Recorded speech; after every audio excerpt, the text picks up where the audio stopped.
കുടുംബ പ്രേക്ഷകർക്ക് സുപരിചിതയാണ് അപ്സര എൽ.പി. വളരെ ചെറിയ പ്രായത്തിൽ തന്നെ അഭിനയത്തിലേക്ക് കടന്നു വന്ന അപ്സര നായികയായും സഹനടിയായും വില്ലത്തിയായും എല്ലാം കയ്യടി നേടിയിട്ടുണ്ട്. മികച്ച നടിക്കുള്ള സംസ്ഥാന ചലച്ചിത്ര പുരസ്കാരം അടക്കം നേടിയ അഭിനേത്രിയാണ് അപ്സര. ഏഷ്യാനെറ്റിലെ ഹിറ്റ് പരമ്പരയായ സാന്ത്വനത്തിലൂടെയാണ് അപ്സര കുടുംബ പ്രേക്ഷകരുടെ മനസ്സിൽ ഇടം നേടുന്നത്. സാന്ത്വനത്തിലെ ജയന്തിയായുള്ള അപ്സരയുടെ പ്രകടനം ഏറെ പ്രശംസിക്കപ്പെട്ടിരുന്നു. പിന്നാലെയാണ് അപ്സര ബിഗ് ബോസിലേക്ക് എത്തുന്നത്. ബിഗ് ബോസ് മലയാളം സീസൺ 6-ലെ ശക്തിയായ മത്സരാർത്ഥിയായിരുന്നു അപ്സര. തുടക്കം മുതൽക്കു തന്നെ നിറസാന്നിധ്യമായി മാറാൻ അപ്സരയ്ക്ക് സാധിച്ചിരുന്നു. മികച്ച ക്യാപ്റ്റനുള്ള സമ്മാനവും അപ്സര നേടിയിരുന്നു.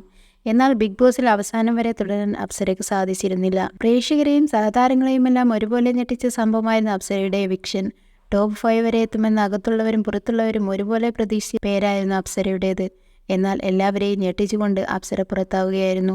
ബിഗ് ബോസിന് ശേഷം ഇപ്പോഴിതാ തന്റെ ജീവിതത്തിൽ പുതിയൊരു അധ്യായം ആരംഭിക്കാൻ പോവുകയാണെന്ന് അപ്സര പറയുന്നു. തന്റെ ജീവിതത്തിലെ പുതിയ സന്തോഷ വാർത്ത പങ്കുവച്ചിരിക്കുകയാണ്. കേരള പോലീസിൽ ജോലിക്ക് പ്രവേശിക്കാൻ ഒരുങ്ങിയാണ് അപ്സര. അച്ഛന്റെ ജോലിയിലേക്കുള്ള അപേക്ഷ നൽകിയിരുന്നുവെന്നും അത് ഓർഡർ ആയെന്നുമാണ് അപ്സര അറിയിച്ചിരിക്കുന്നത്. അതേസമയം പോലീസ് യൂണിഫോം ധരിച്ചാലും ഓഫീസ് ജോലിയിലേക്കായിരിക്കും താൻ എത്തുക എന്നാണ് അപ്സര പറയുന്നത്. കഴിഞ്ഞ ദിവസം ഒരു സ്കൂൾ പരിപാടിയിൽ പങ്കെടുത്ത് സംസാരിക്കുകയായിരുന്നു അപ്സര. അപ്സരയുടെ അച്ഛൻ പോലീസുകാരനായിരുന്നു. അപ്സര 7ാം ക്ലാസ്സിൽ പഠിക്കുമ്പോഴാണ് അദ്ദേഹം മരണപ്പെടുന്നത്. പഠിക്കുന്ന സമയം പട്ടാളത്തിൽ ചേരുക എന്നത് വലിയ ആഗ്രഹമായിരുന്നു. അതിന്റെ ഭാഗമായിട്ടായിരുന്നു NCCയിലൊക്കെ ചേർന്നത്. പക്ഷെ പട്ടാളക്കാരിയാകാൻ സാധിച്ചില്ല. ഇന്നിത് അപ്സരയെ തേടി പോലീസ് യൂണിഫോം എത്തുകയാണ്. താരത്തിന് ആശംസകൾ നേർന്നുകൊണ്ട് നിരവധി പേരാണ് എത്തിയിരിക്കുന്നത്.